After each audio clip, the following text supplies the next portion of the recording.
और चीन के रिश्तों पर जमी बर्फ तेजी से पिघल रही है। बॉर्डर पर तनातनी में आई कमी के बाद दोनों देश एक दूसरे के संबंधों में गर्माहट महसूस कर रहे हैं। क्या भारत और चीन के बीच आती नजदीकियां दुनिया में एक नए पावर सेंटर का निर्माण करेगी, या फिर दोनों देशों के बीच संबंध सुधारने की ये कोशिशें केवल कोशिशें रह जाएंगी?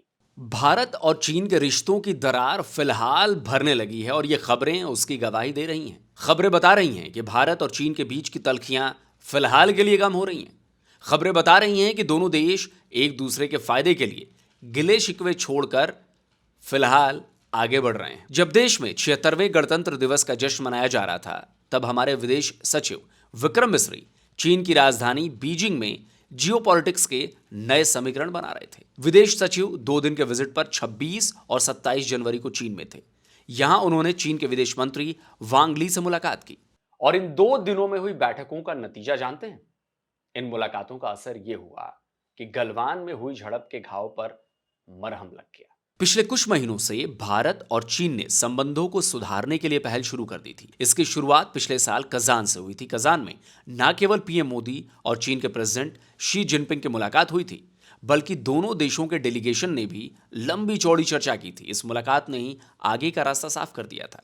इसी मुलाकात के बाद बॉर्डर पर तनाव कम करने के लिए दोनों देशों ने पहल की थी और डिसएंगेजमेंट की प्रक्रिया पूरी की गई थी। तो सबसे बड़ी खबर यह है कि भारत और चीन के बीच डायरेक्ट फ्लाइट शुरू करने के लिए दोनों देश तैयार हो गए हैं। 2020 में गलवान झड़प के बाद दोनों देशों के बीच सीधी उड़ानें बंद कर दी गई थी। डायरेक्ट फ्लाइट का रिज्यूम होना न केवल भारत से चीन और चीन से भारत आने जाने वाले लोगों के लिए आसान होगा, बल्कि दोनों देशों के बीच रिश्तों को सामान्य भी करेगा। दूसरी बड़ी बात जो आम हिंदुस्तानियों से जुड़ी है, वो है कैलाश मानसरोवर की यात्रा। साल 2020 में कोविड के आउटब्रेक की वजह से चीन ने यात्रा पर प्रतिबंध लगा दिया था, लेकिन उसके बाद भी चीन ने मानसरोवर यात्रा शुरू करने में कोई दिलचस्पी नहीं दिखाई थी। लेकिन अब वो इसके लिए तैयार हो गया है।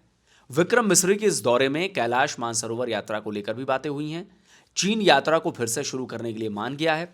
हो सकता है कि इसी साल बाबा भोलेनाथ के भक्त कैलाश के दर्शन कर पाएं। अब जरा चीन के विदेश मंत्रालय के स्टेटमेंट को भी देख लेते हैं। चीन की तरफ से जारी स्टेटमेंट में यह कहा गया है कि भारत शंघाई सहयोग संगठन की चीन की अध्यक्षता के लिए पूर्ण समर्थन देगा और एससीओ की बैठकों में भी हिस्सा लेगा। दूसरी बात यह कि दोनों पक्षों ने द्विपक्षीय और बहुपक्षीय सभी अवसरों पर सभी स्तरों पर सक्रिय बातचीत करने, रणनीतिक संचार को मजबूत करने और आपसी राजनीतिक विश्वास को बढ़ाने पर सहमति व्यक्त की। तीसरी सहमति 2025 में चीन और भारत के बीच राजनयिक संबंधों की स्थापना की 75वीं वर्षगांठ को संयुक्त रूप से मनाने, मीडिया और थिंक टैंक की आवाजाही संवाद पर बात बनी। डायरेक्ट फ्लाइट और एक दूसरे के देश के पत्रकारों की कवरेज पर भी रोक हटाने का रास्ता साफ हो गया है। चीन के विदेश मंत्रालय ने भी लिखा है कि इसी साल कैलाश मानसरोवर यात्रा शुरू करने और इंतजामों के लिए सहमति बनी है। इसके अलावा नदियों को लेकर एक्सपर्ट लेवल मैकेनिज्म बनाने की बात भी इसमें भी लिखी गई है। भारत में चीन के राजदूत शू फियांग ने भी दोनों देशों के बीच हुए समझौते के मुद्दे को ट्वीट किया।